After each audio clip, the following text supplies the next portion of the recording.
গঙ্গার পানি কি হবে দুই দেশের সম্পর্কের নতুন জোয়ার? ভারতের সঙ্গে আগামী দিনের বন্ধুত্বের আসল চাবিকাঠি এখন গঙ্গা পানি বন্টন চুক্তি।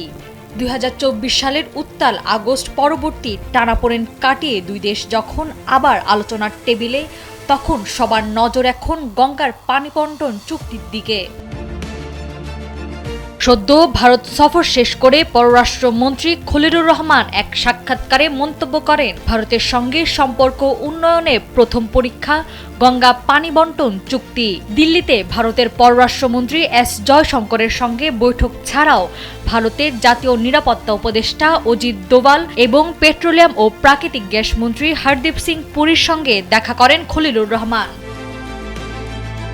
১৯৯৬ সালে স্বাক্ষরিত ৩০ বছর মেয়াদী গঙ্গার পানি বন্টন চুক্তির মেয়াদ চলতি বছরের ডিসেম্বরে শেষ হতে যাচ্ছে।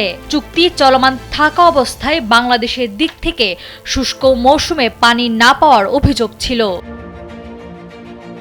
দুই দেশের সামগ্রিক সম্পর্কের সাথে এই চুক্তি কতটা গুরুত্বপূর্ণ জানতে চাইলে খলিলুর রহমান বলেন, গঙ্গার পানির সঙ্গে আমাদের সম্পর্কটা বাঁচা মরার। আমাদের পুরো সভ্যতা ও জীবিকা গঙ্গার পানির প্রাপ্যতার উপর নির্ভরশীল। আমরা একটি সংশোধিত চুক্তি দেখতে চাই যা মানুষের জরুরি প্রয়োজন মেটাতে পারবে।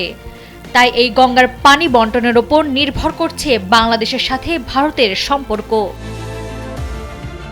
নাওয়ার সালসাবিল দুরদানা, সময়ের আলো।